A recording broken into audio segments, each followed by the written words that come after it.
Good morning, good morning mga kalakwacha. So now, today is Sunday, I'm gonna bring you to the south part of Negros Island. We're going to Canlaon City!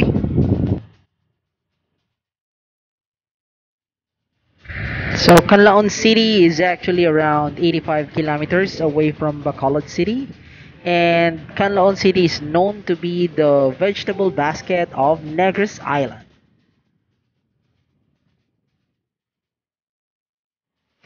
Medyo antok pa tayo because we woke up around 4:30 and the call time is 5 a.m. So magkape muna tayo.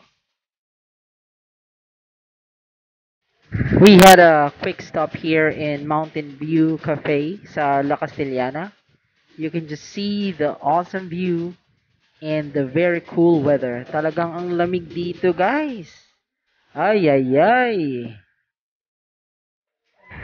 So, eto na yung kape natin, guys. Actually, hindi na to kape. Bangaw na to. Tingnan nyo yung food. Ang dami.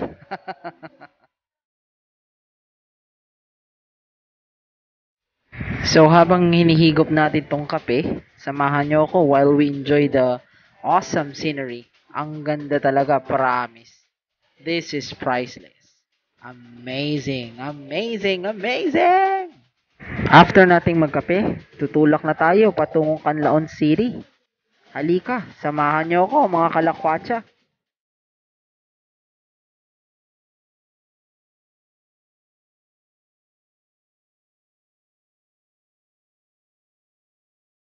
Yung first stop natin is yung gulayan. Sabi nila maganda daw yung mga gulayan dito. That's why it's called the vegetable basket of Negros Island. So, subukan nating silipin yung mga gulayan nila dito.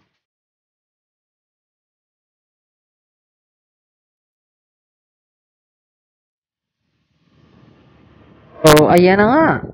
Yung gulayan na hinahanap natin, ang lapad ng mga taniman ng mga pechay. Nakakagutom.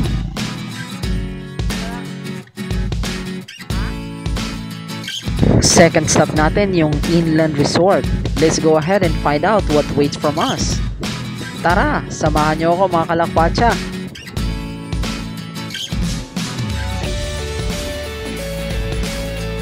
Medyo iwas-iwas lang kasi maraming pupo ng kalabaw.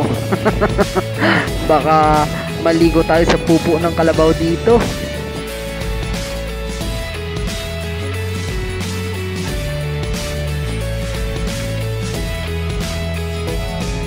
While on our way, may nadaanan tayong backyard.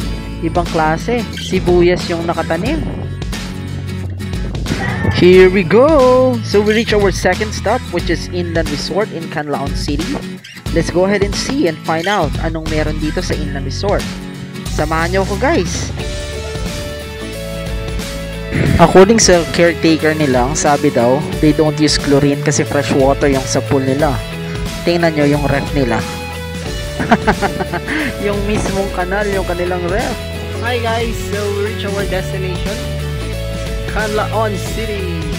Ayun. Yung entrance fee papasok dito is only 30 pesos.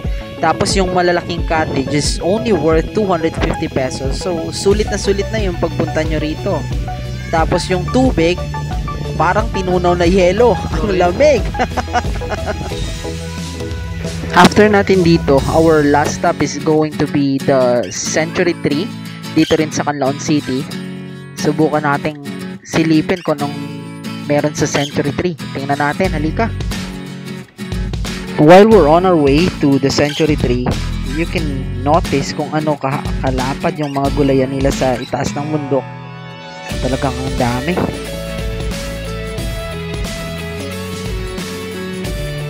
So, papasok na tayo sa daanan patungo sa Century Tree. And as you can notice, medyo hindi talaga kagandahan yung daan dito.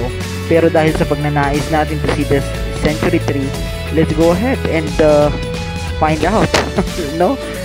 Kawawa naman yung Honda Click natin. Ang daming bato. Mahal na mahal ko tong Honda Click ko. But because you all are special to me, I'll go ahead and bring you there kahit na ang daming balakid sa daan natin at parang ayaw ko na nga talagang ituloy yung papasok dito. Susubukan natin kasi mahal na mahal ko kayo. I wanted to share to you the experience on how we can go ahead and explore itong sinasabi nilang Century Tree. Nagtanong tayo kanina dun sa labasan kung gaano kalayo yung papunta sa Century Tree. Ang sabi nila malapit lang daw pero mga almost half an hour na rin nagbibiyahe tayo, hindi pa rin natin narating yung Century Tree. Bago muna ang lahat, I wanted to thank itong dalawang kasamahan ko. Salamat sa pagsama sa paglakwatsa natin ngayon. Mabuhay kayong dalawa.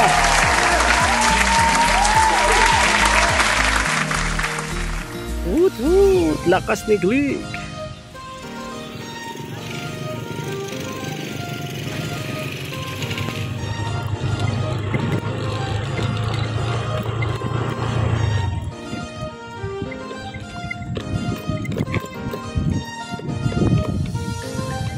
Good morning! At eto na nga tayo guys. Welcome to the Century Tree of Canlaon City!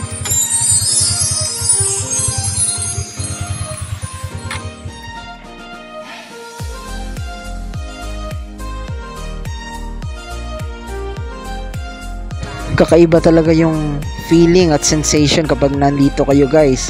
Parang mixed emotion yung pagod ka at saka yung feeling na parang magical yung place.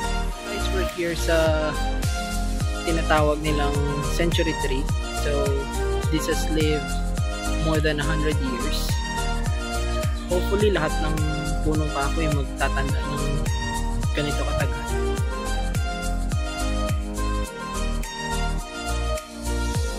Ginapanawagan namon si Lester Pabalinas, magpabatsyag ka. Leo Pabalinas, din ka na, kami sa Canlaon. Kunara ka na sa sulod sa kahoy, guwada. Leo, hindi yung lugar. There you have it guys. So, napunta na nga natin yung Century Tree at nadala ko na kayo dito sa parang magical at parang nakakatakot. Ewan, hindi ko maintindihan yung lugar. So, talagang maganda yung feeling na narating natin dito. For your information lang, walang bayad papunta dito. They just don't allow people smoking. Bawal yung naninigarilyo rito. You just have to log there for them to track kung sino yung mga taong pumasok sa lugar. Ganun lang, walang bayad. This is for free. So guys, pauwi na tayo ngayon ng Bacolod City and we're on our way home.